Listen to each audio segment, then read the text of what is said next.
4 or 5 months ago, I was in therapy and I finally told my therapist, hey, I have liked women for most of my life and been told that it's very wrong. And if I choose to live that lifestyle, as they say, then there's no way that I will be able to continue to come to our church and be in leadership or go to heaven or anything like that.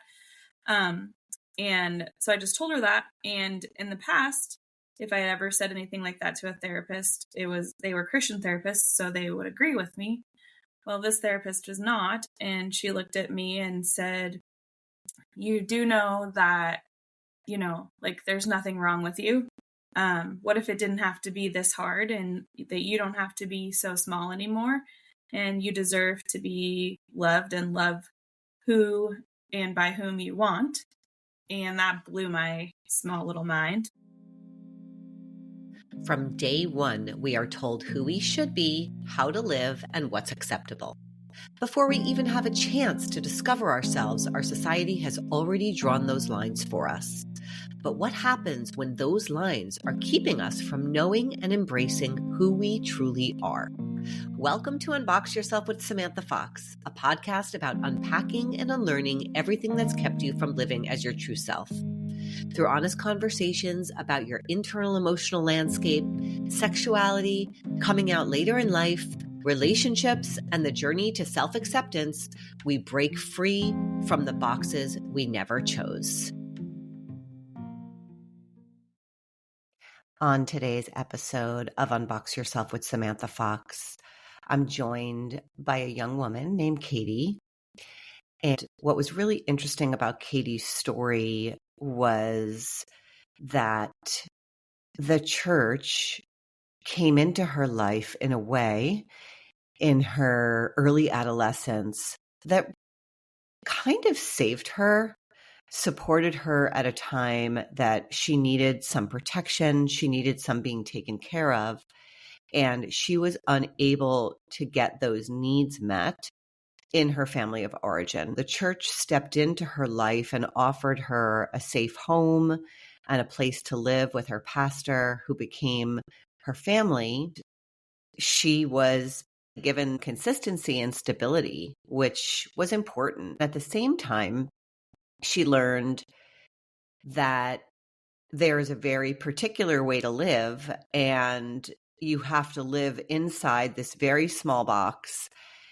And if you step outside of that at all, you're going to lose everything that you have, including all of your family and all of your community, and that there is no way to exist other than inside of this small box, which became difficult for Katy as she realized she was actually attracted to women. She did everything she could to try to rid herself of these feelings.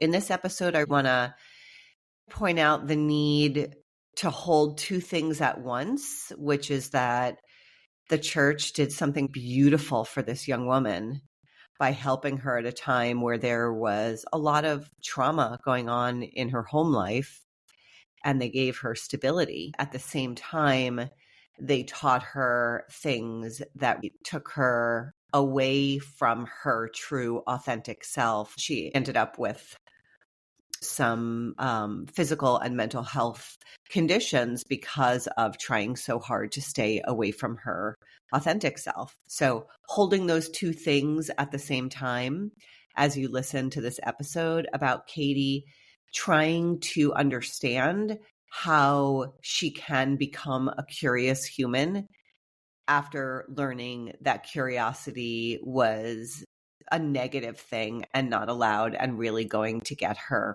into trouble. Thanks for listening in. Hi, Katy. Hello. I thought today we would start with one of my curiosities about you, which is what you have learned about curiosity during the course of your lifetime. Well, I haven't really been able to be curious for most of my life. I took one of your courses, the 3-step course to I don't remember what it was, the COMPET.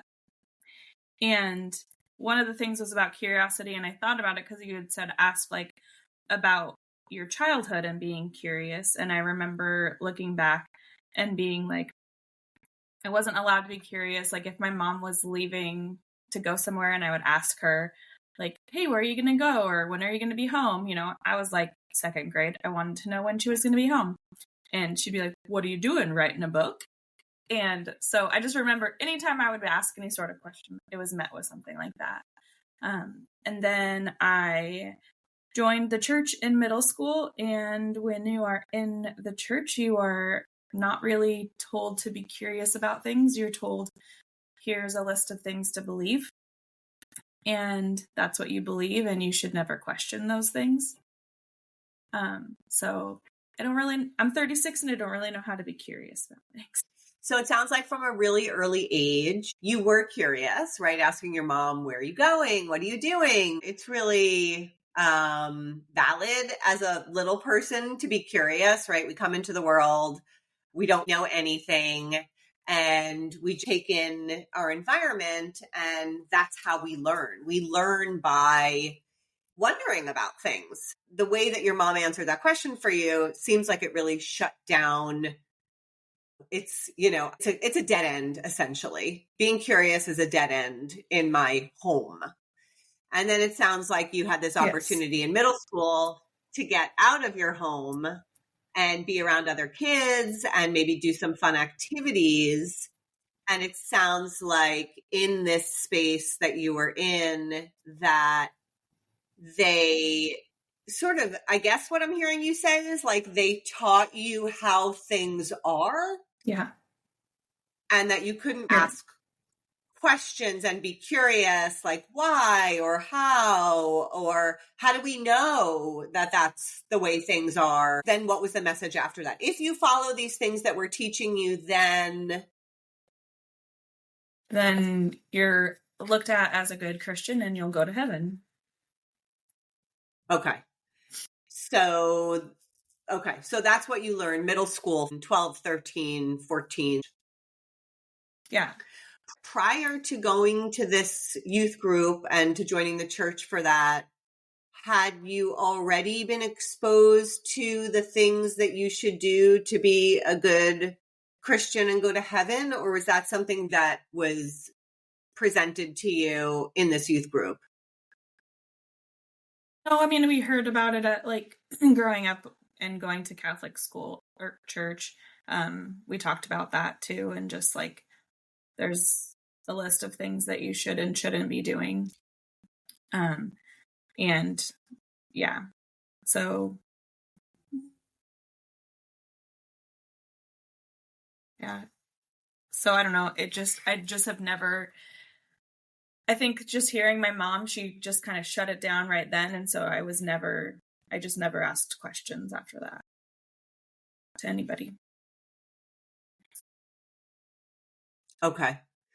And did you notice anybody doing the things that they were telling you that you shouldn't do if you want to go to heaven? Like, were there discrepancies, in other words, in what they were saying you should do and you're supposed to do, and then what you were actually observing in your day-to-day life? Or was everybody really living by these rules around you?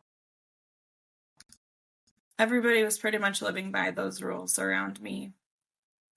That was involved in the church, but people that weren't involved in church, they were doing their own thing.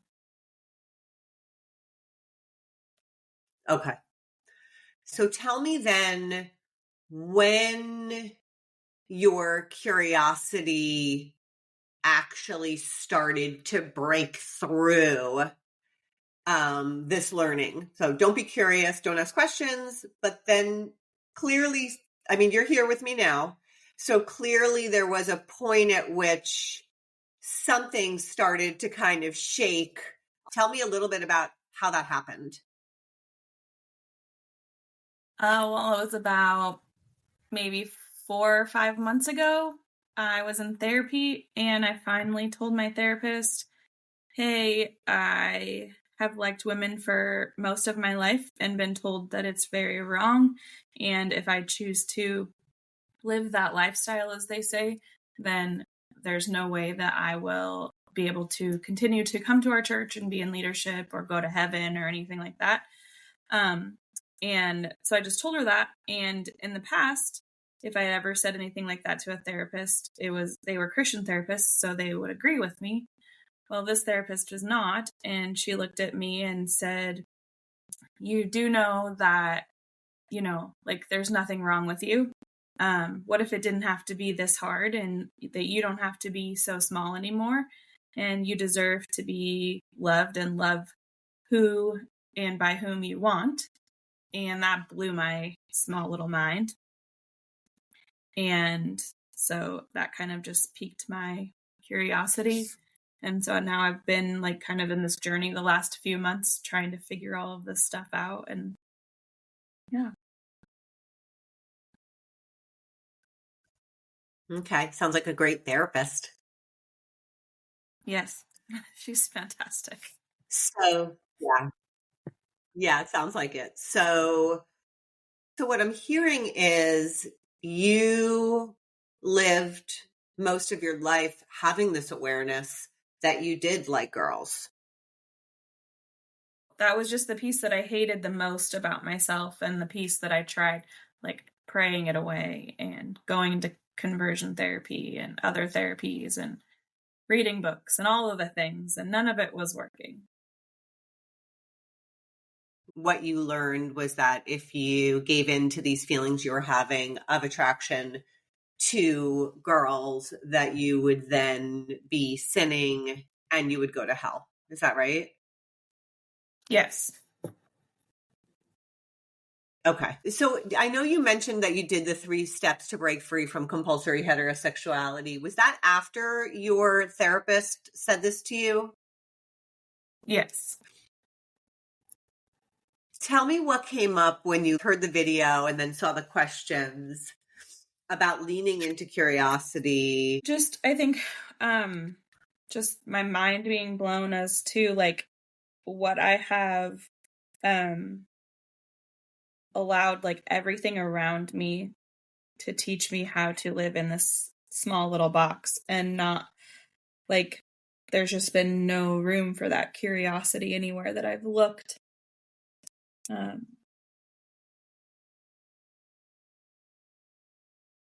Yeah. Maybe like one of the first questions was, what does being curious mean to you and how do you feel when you're curious? And I think that I was just so afraid to be curious because like if I asked questions, like I would just be cut down right away. And like you're taught like not to be curious because there are a set of rules and laws, and if you make room for curiosity, we are opening ourselves up to the enemy or the devil. Okay. And so there's still like this piece of me who is trying to disconnect from that line of believing and allow myself to be curious, because still like those teachings are like ingrained so deeply into me. Mm-hmm. And if I said to you that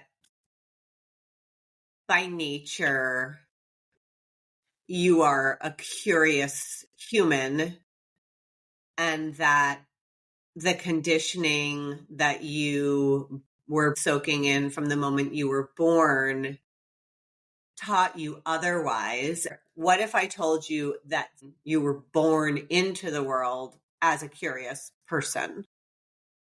Mm-hmm.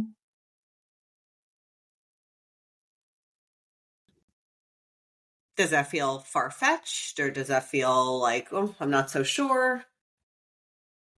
I think that it feels a little bit far-fetched, but not too bad, because I feel like my mind has opened up a lot more in the last couple of months. And so like thinking about being curious, like the anxiety that comes with it is a little bit smaller than the maybe excitement that comes with it. I love that. That's great. And I mean, this is so new for you, right? This is literally just a few months old, that this idea that you've been taught things to keep you small and to keep your mind small and to not let yourself go too many places, and told that that's what's going to essentially keep you really safe in life and in death. So it's brand new that, well, that might not actually be true. And that's got to be really mind boggling. Yeah.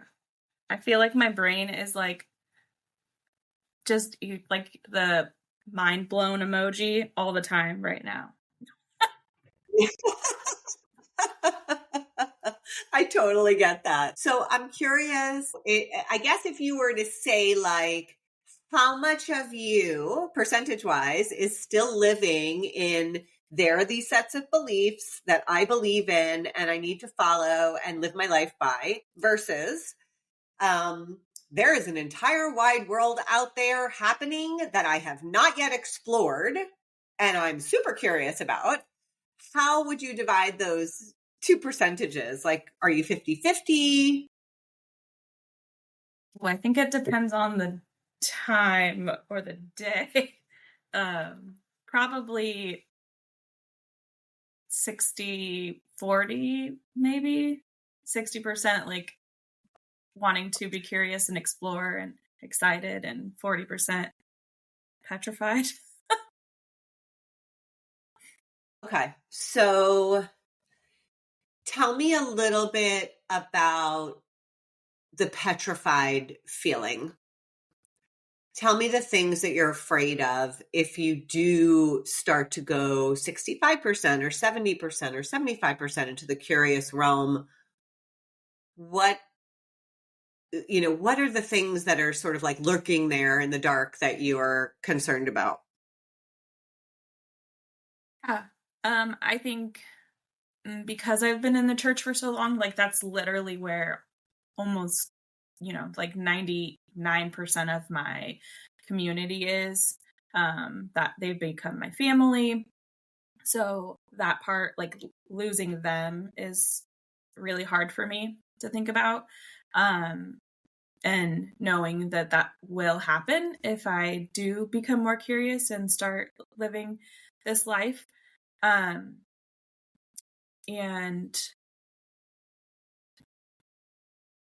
I think the other parts is just like trying to learn to unlearn all of those teachings and allow those to not be like my automatic thoughts that come to mind when I do start to be curious, or yeah.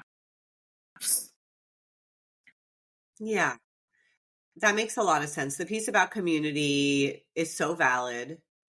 And there would be a lot of unlearning. And also, I want to say that that's, let's say it's like it's life work, right? And not only for people like you that grew up in the church, but even for people that didn't have a religious background, there's still a lot of unlearning that we need to do, especially those of us that are born female, in terms of what society has said that we're supposed to look like, act like, be like, how we're supposed to take care of everybody, like a lot of different things. We're supposed to be quiet. We're supposed to be really pleasant. We're supposed to be, nice to look at. We're supposed to be smiling. We're never supposed to be angry or sad or any emotion that makes people uncomfortable. So, and that's outside the church, right? So I just want to, I'm hoping that by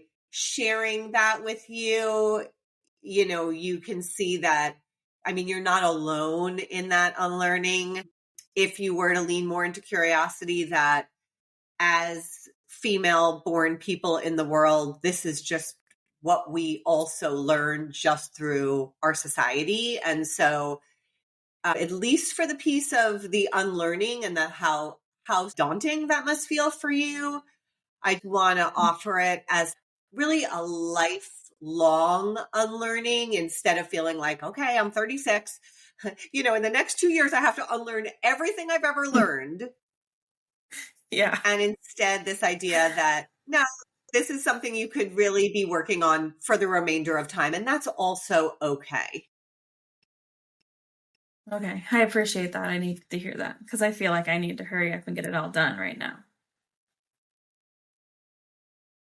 Yeah. I mean, the pressure is so huge. And I get that, because you've been living this way for so long, but it also really doesn't help.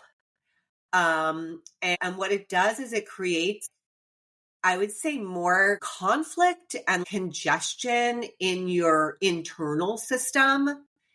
And when I say your internal system, what I mean is there are going to be parts of you that have learned that being curious and asking questions and leaning into these areas that you are starting to have more and more curiosity about, these parts of you are going to really show up and try to shut that down.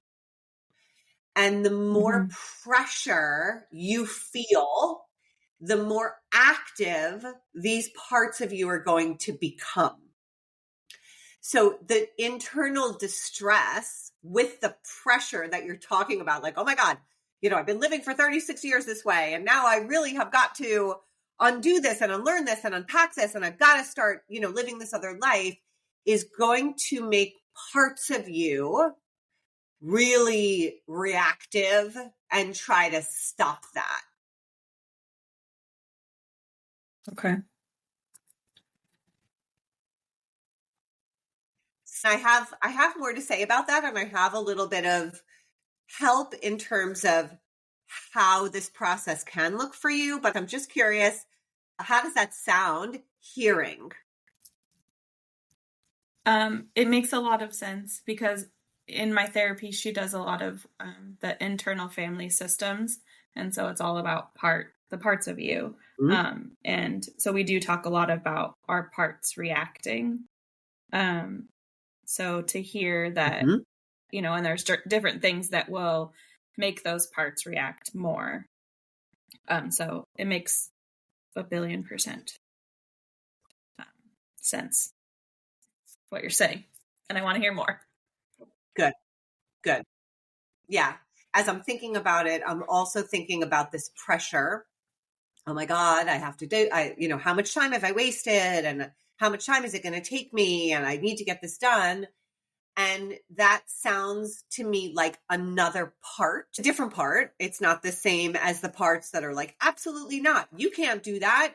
You're going to be sinning. You're going to, your whole life is going to get messed up, or whatever these parts of you are saying that don't want you to be curious. Then there's another part that is like, oh no, like you need to be curious, and you need to be curious right now. And you need to be as quickly as you can. You need to unlearn everything.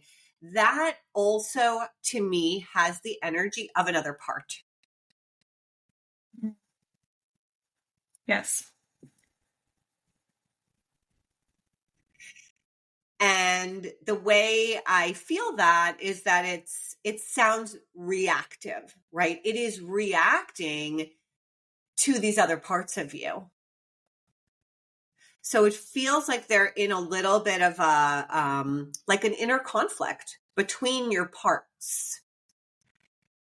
And then there's you. And if you've been working with this therapist who sounds amazing, I'm wondering if the two of you have talked about you as separate from your parts. A little bit. Okay. So I'd like to say that the Katy that reached out to me and filled out the application to be here talking now, and the Katy that went and downloaded the 3 steps to break free from compulsory heterosexuality were more self energy. There's a desire in there, but it's not reactive. It's sort of like calm. Oh, Samantha is offering this thing. I'd like to talk to her. I'm going to sign up for it, right? That sounds to me like self energy. It's like you showing up for yourself. It's not driven, right? Not driven by your parts. Okay. So when you asked, like, if she's talked about me as a person or whatever, that's like self, then yeah, we've talked about like learning how to come from a place of self and be able to look at those parts. Yeah. Good. And so I'm just going to ask you how you feel toward those parts of you that we've already located. This part that's like really pressure.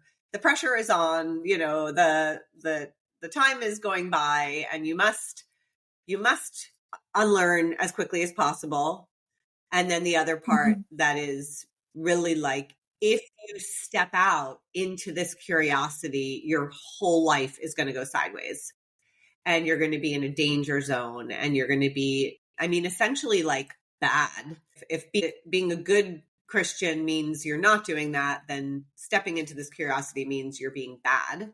And this part of you that is sort of running this narrative, I'm just curious, how do you feel toward these different parts of you? I think when I come from a place of self, I can look at them and I can see them from, a place of compassion, because I think both of those parts have served me well in different areas of my life. And of course, I'm going to be petrified to be making the wrong decisions, because that part has been what's being fed and kept me, the good girl in church for so long.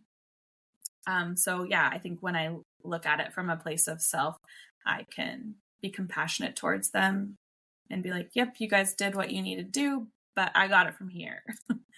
But every once in a while, obviously we can't be in self all the time, but I get annoyed with myself or with my parts.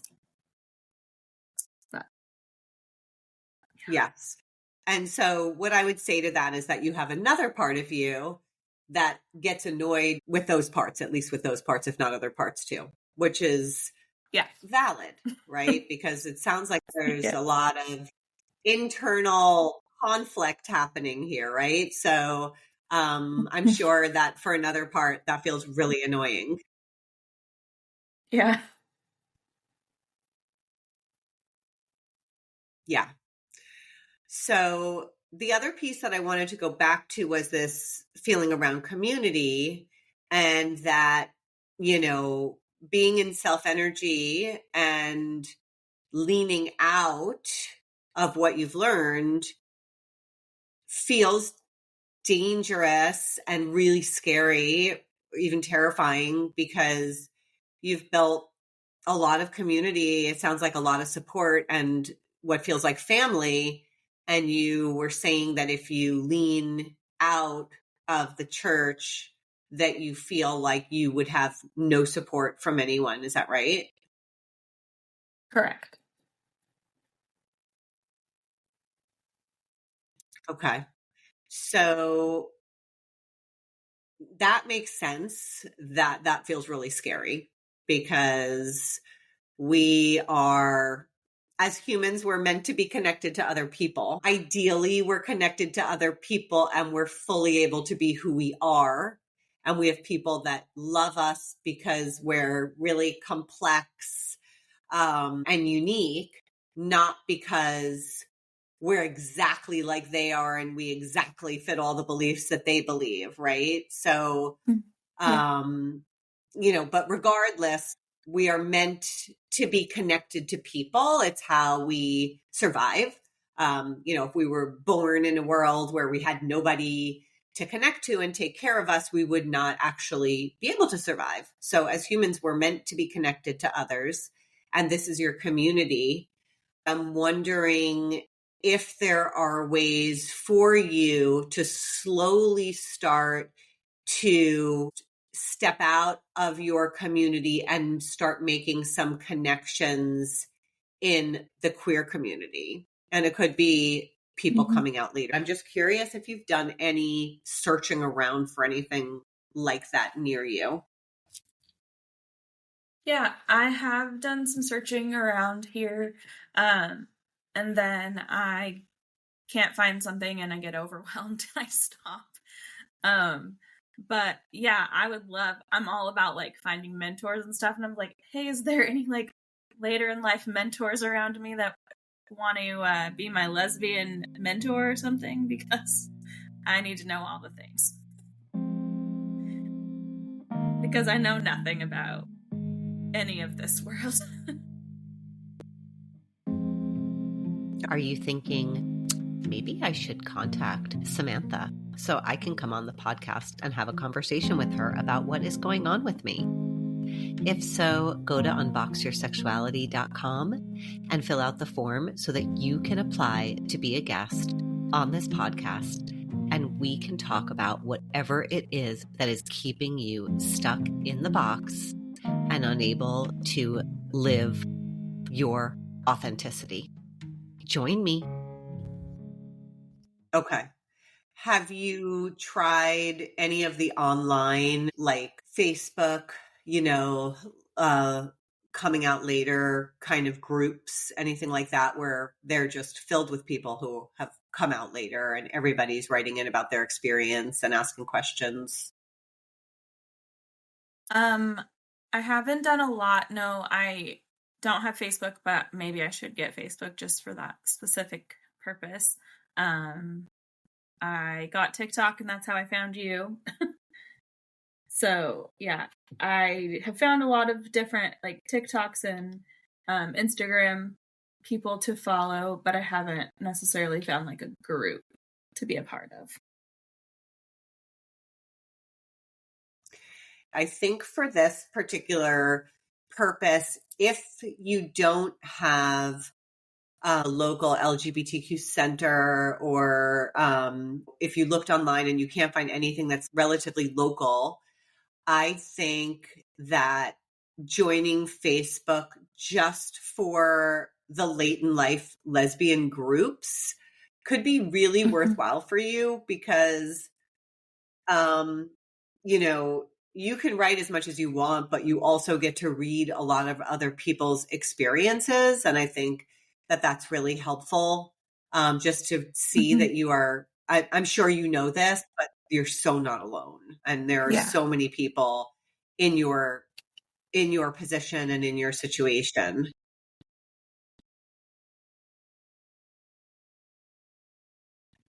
Yeah.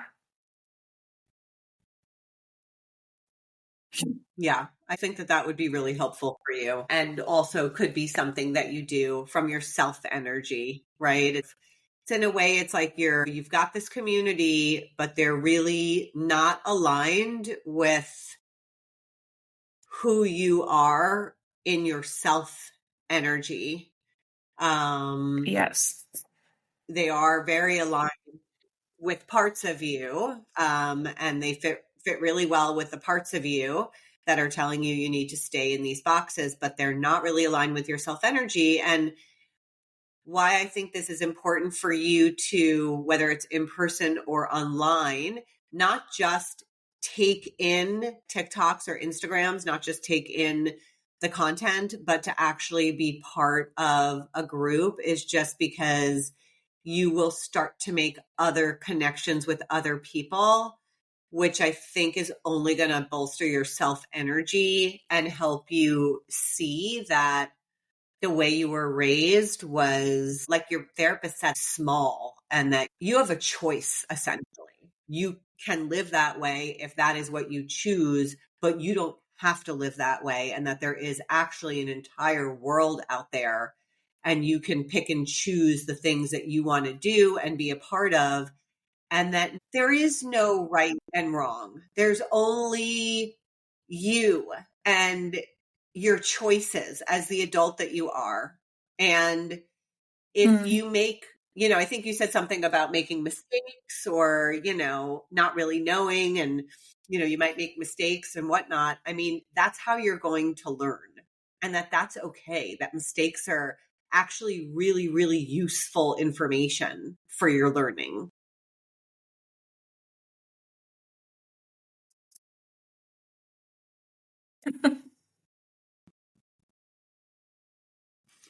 Well, I was just laughing because it's just hearing that mistakes are useful is completely beyond me.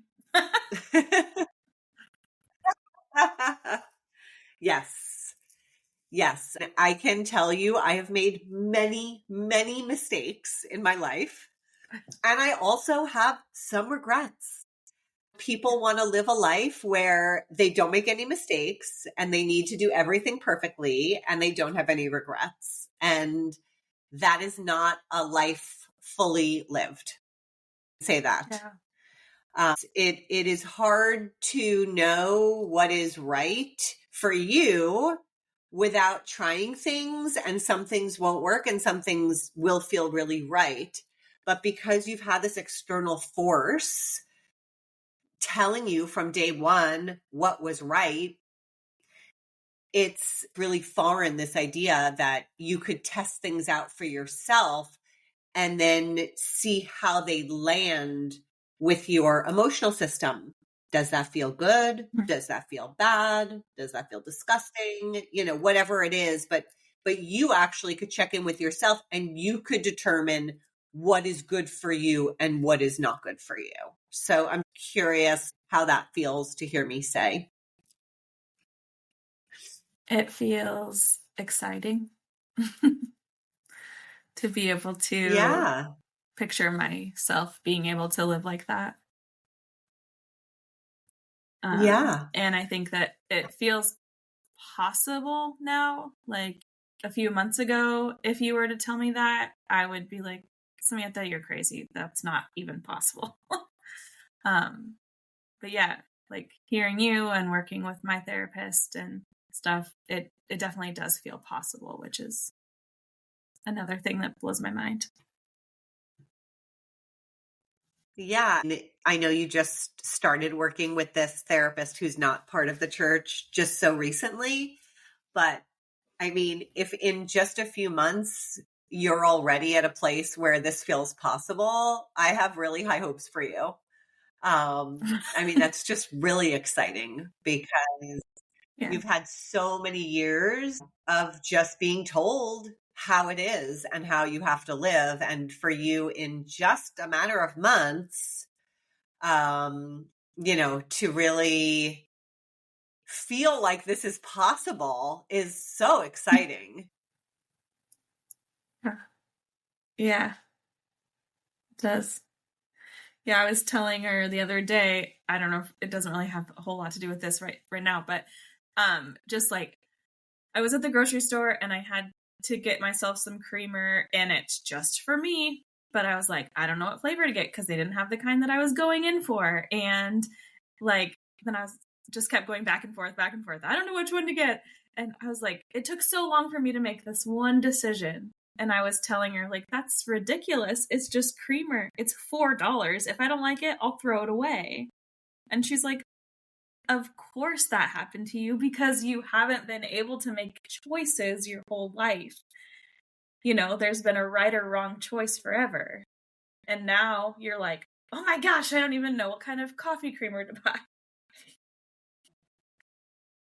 That's a great example of just living in a world where you're told everything and how to do it versus having to navigate a world just on your own and with what feels good for you. And I can also tell you that there are so many women that this idea of kind of figuring out what feels good for them just feels like really, really daunting. And there is some comfort. I'm going to say that there is some comfort, not for everybody. I mean, I don't think I would find comfort in it, but I think for a lot of people, there is comfort in here is the path.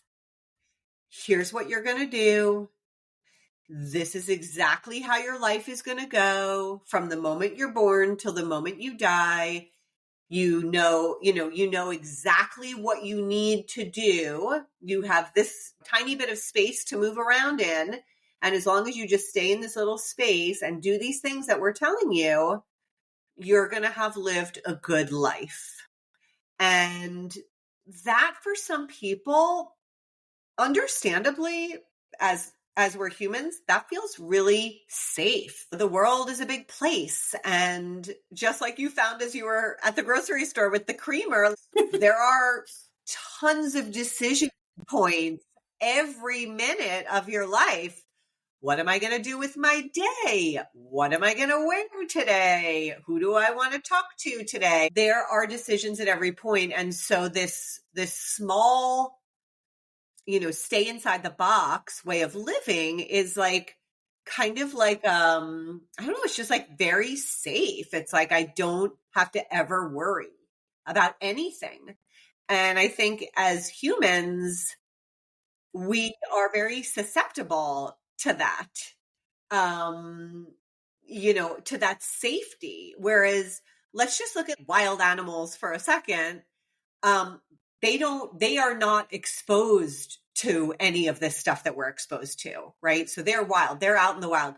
They are living through whatever their instincts are. And, and that's it. And so if they make a wrong move, well, they might get attacked or, whatever it is. And then they have to live with the consequences of that. But they do live by their instincts. And as humans, we've been trained to not trust our instincts. And we've been told that some of our instincts are just bad and wrong and are going to cause harm after you've passed on. Yeah.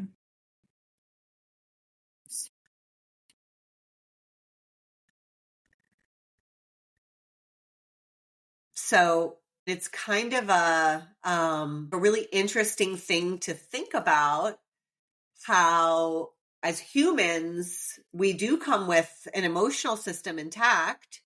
We do come with 7 core emotions that we are born with when we come out of the womb, but those can get really amplified. So for example, fear in your case, fear of doing something wrong, fear of making a mistake, fear of not being good. Yeah. Fear of listening to what you're feeling. And some of the other feelings can be really snuffed out, like joy, excitement, sexual excitement, which, by the way, is one of your core emotions that you were born with. So as a human, you're given this right to feel this feeling, but then depending on the environment you grow up in, some of those emotions are either played with and really heightened to keep you from experiencing the others.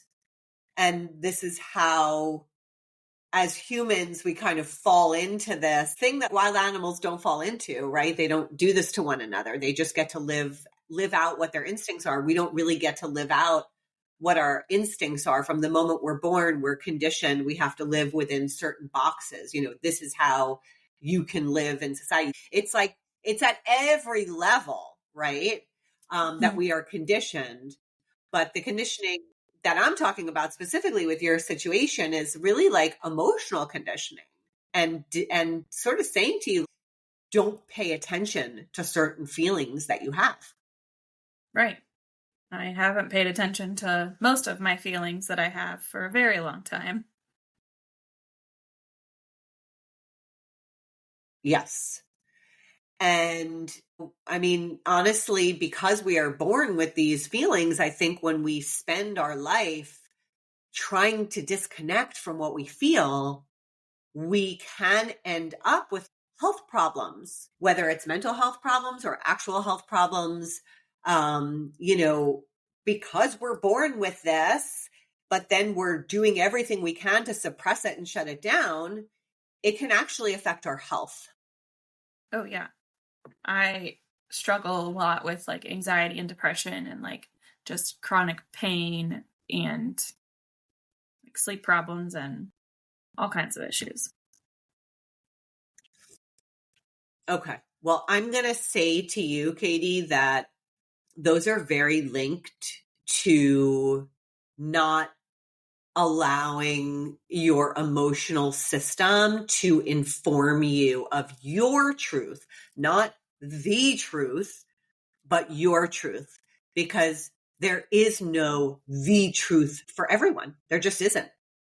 Yeah. And I've worked with some clients who have also had a lot of health issues, and over time of them gaining more and more self-energy and really functioning in the world from a place of what they're feeling, they've had huge reductions in anxiety and depression and other kinds of chronic pain and those kinds of things as well. So I think you have stepped onto this journey, and I hear what your fears are in doing that, what your fears are in being curious, and they're valid. And I also think that they're very good ways to start to break that big overwhelm of those feelings down into smaller pieces of slowly trying to break into some later in life community and really noticing that part of you that just says, oh my gosh, you have to unlearn everything. I wonder if there's a way to look at it like there's a lot of learning to do, and that you will do that with your curiosity. You will lean into learning about yourself first and foremost, and then the outside world through curiosity. And as you learn things that feel, I'm going to say, exciting or aligned with you, then you can start to look at what might need to be unlearned in order to make space for that, just to kind of break down in more palatable bites the work of unlearning, so it's not so overwhelming. How does that feel for you? So I need to start learning more about myself and then the world around me, and then I can start going into unlearning, is what you're saying? Yeah, I'm kind of thinking that because I hear this part that is like, you have to unlearn everything you've ever learned, which is very overwhelming. I mean, Yes. it's like, yeah, it's like you have to go back to being a newborn, essentially. And and in some ways I understand that part, and it is it's a little intense. Let's say that. It's not wrong, but it's sort of a little bit like reactive. The energy of it sounds a little bit intense and reactive.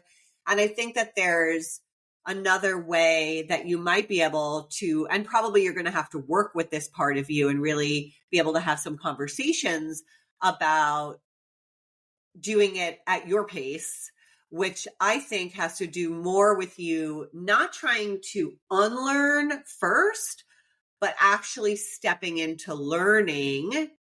And then when you learn something new, then lining that up against the thing that you learned in your past life and just seeing what really resonates with who you are today and what your belief systems are today.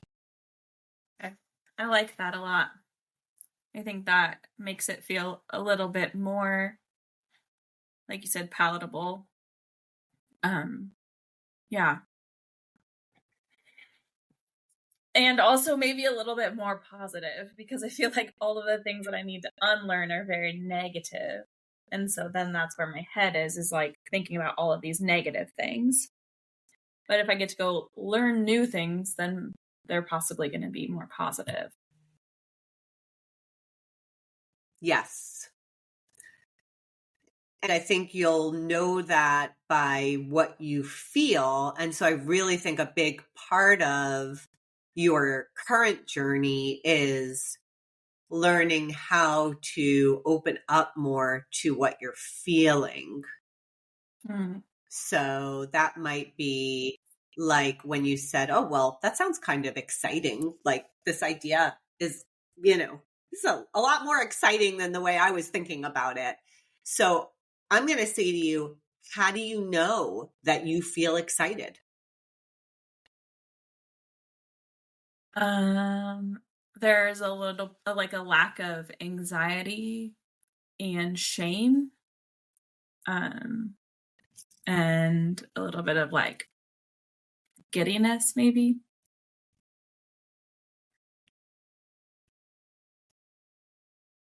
Good. And is there somewhere in your body that you can feel that giddiness or the lack of anxiety and shame? Is there somewhere physiologically? Mhm. Yeah, my chest gets a little bit lighter, and my heart doesn't beat as fast, and then my face gets a little bit like um, less tense, and I can smile. Beautiful. So that is information that's so valuable, right? Is when I feel excited, this is how my body feels. Yeah. And that's how I know that I'm feeling excited, so that you can start to really tune in to what you're feeling, and not only the good feelings, right? But there's also some uncomfortable feelings that we have as humans, like anger or disgust, or one of the really big ones that I find with a lot of the folks that I work with is grief, right? Is Mm-hmm. sadness and loss. And as much as this journey is like such an exciting one, and you're definitely on the path now, there's also going to be loss. And not only loss of, maybe relationships with some people that have been very important to you and very supportive, and that you've loved and cared about, and that, that they've felt the same for you. But what comes up for a lot of people is also loss of time. And I think that's what this part is like, go, go, go, is like your pressure part. Do this quickly. Is kind of to help you avoid feeling loss and sadness and grief. Yeah. Yeah, grief is definitely a big one. I feel kind of almost an overwhelming sense of grief right now, just because like I'm not going to church anymore and I spent so much time there. Like that's what my week revolved around, and my plans revolved around, and those people were what my life revolved around. So yeah, there's definitely like this sense of grief. Yeah, so definitely another piece that I need to work through. Yeah. And just like grief, it comes in waves. Mm-hmm. It's not like, well, if I just feel all the grief every day going forward for the remainder of time, it's going to lessen. It doesn't really work that way. Grief. It's Yeah. sort of, it's like a wave comes, and then you feel better, maybe Mm-hmm. for a few hours, maybe for a few days, maybe for a few months, and then there'll be another wave. So just so that you are aware, and you're not concerned about, oh my gosh, am I depressed? Grief is not depression. Yeah.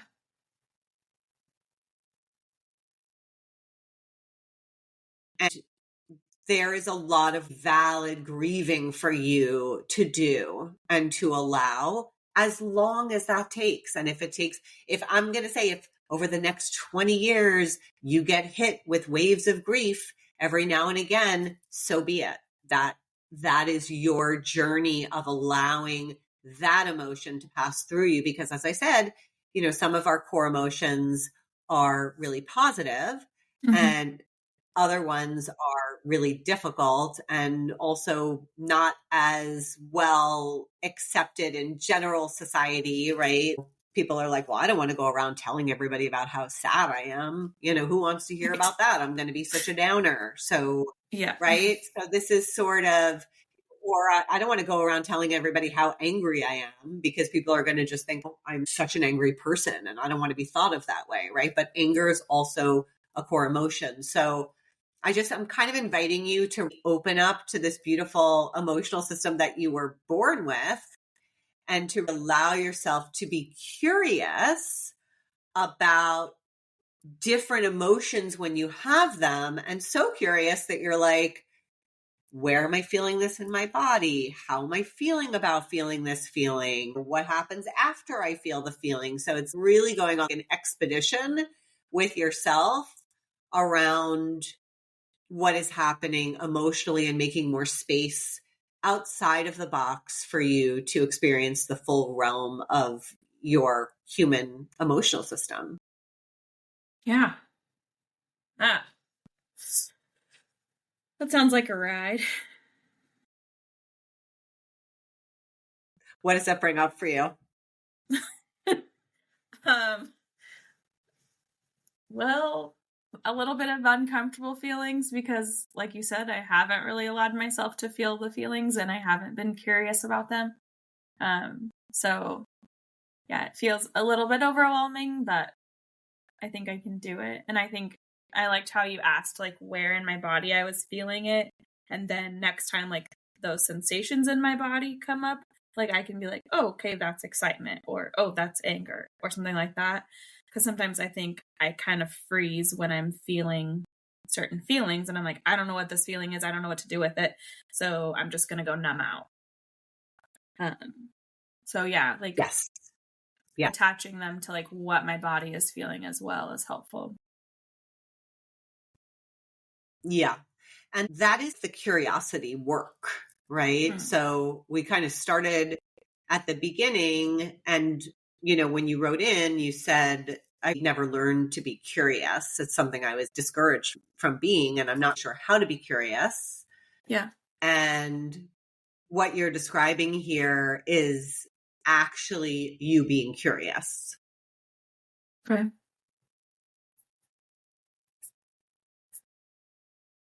Makes sense. It's not as mysterious as it might seem. It can be really, really simple. Just, I'm having a lot of anxiety. I wonder what might be going on for me. There's a great book that I love, and it explains how our emotional systems work. It's called It's Not Always Depression. It might be helpful just in really normalizing for you that you are a human with an emotional system and that you are meant to be connected to that. Yeah. Okay. I'll take a look at that. And through that work of connecting to your emotional system and then hearing what your parts have to say about it and starting to be able to work with the parts from your self energy, those things together are really your key to full freedom. Okay. Would you be able to explain maybe a little bit being curious? So like I understand what that means, but then like when you're curious but you don't know how to like find the answer, or like because I guess I have so much anxiety about like asking questions because that was frowned upon as well, you know? So like when I am curious and I don't know something, like what do I do? Just Google the question, you know? Yeah. I think honestly, that's one of those places. I mean, you can, of course, you can Google the question, right? Because Yeah, but I that would rather will talk to somebody. always give you the answer, right? Right. And that's why I think it's a really good idea to start leaning into this community online. First of all, it gives you a little bit of anonymity. You're there, your name is there, but nobody really knows who you are. So you can just ask questions on these forums, and there will be so many people who want to help you and want to share their experiences of things. And also I think it's important to, in this new way that you're going to put yourself out into the world and ask questions and be curious and try to feel okay with not knowing and okay with asking, I think at the same time, you need to understand that when other people share with you, what they're sharing is their experience. but that is not the answer.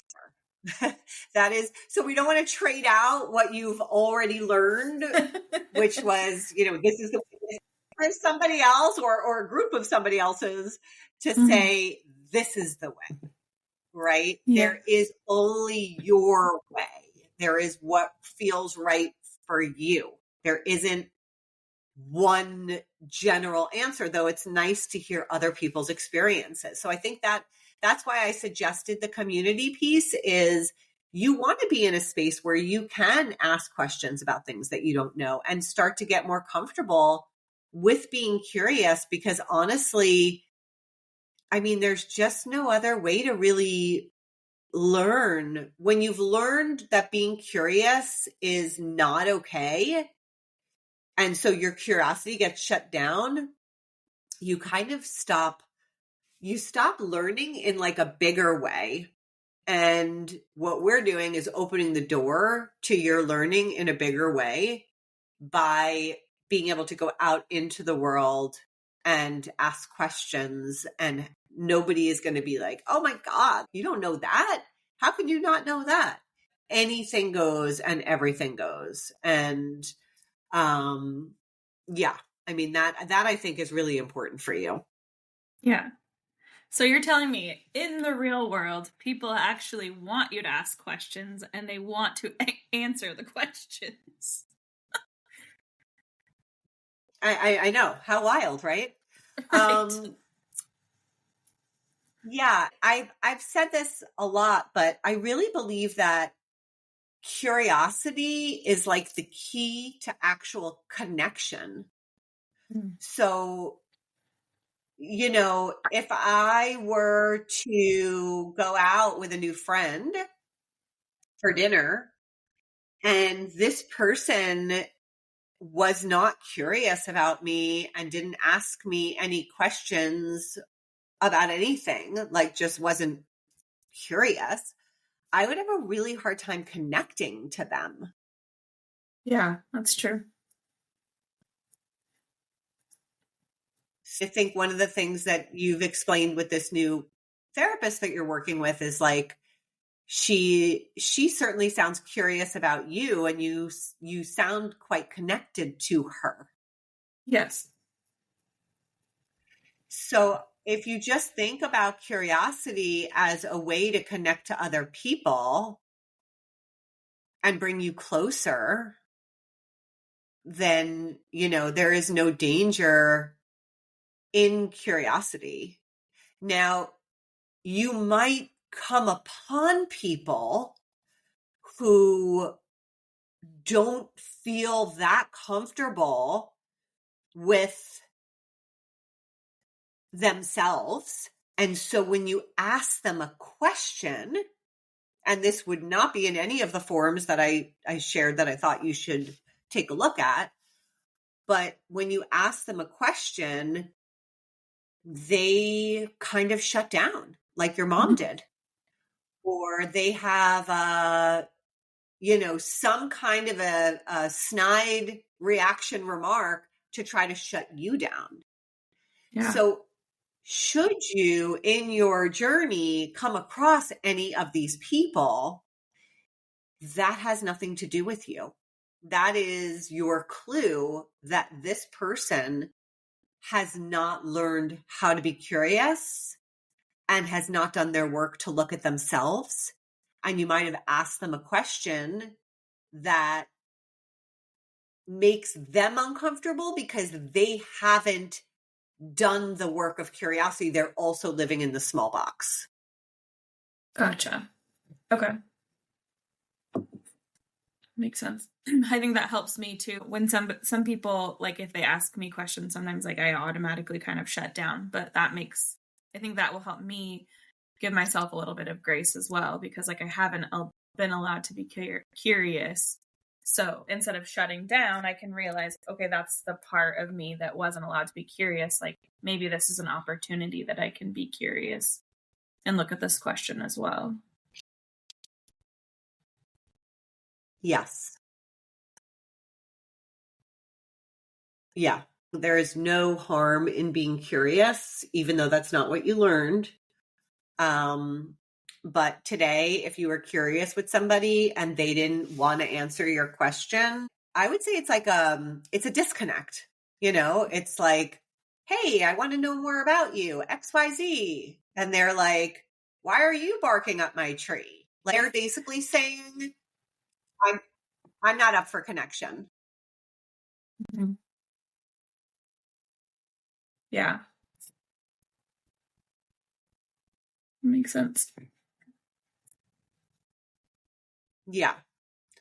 So is there anything else that you want to ask, or anything else that I can help you with? Anything that is like really gnawing at you that you want to ask, but you haven't asked anybody? I can't think of anything right now, but yeah. Okay. I'm excited to yeah, I mean, to dig more into this. So you feel like you have your work here cut out for you, but in a way that feels exciting. Yes, I think so, for sure. Gonna go be curious today. In just a few months, you've come so far, so I can only imagine in another 4 or 5 months where you're going to be. I really appreciate you and your time and all that you do for us. Thank you for spending this time with me on Unbox Yourself with Samantha Fox. If this episode resonated with you, share it with someone who needs to hear it. Don't forget to like, subscribe, and leave a review. It helps more folks find these conversations. If you're ready to unbox from something that's keeping you stuck, I would love to support you. You can find the application to the show at unboxyoursexuality.com. Let's stay connected. Find me on Instagram, TikTok, and YouTube at Lesbian Curiosity Coach. Give me a follow and join the conversation. Remember, we only have this one time through.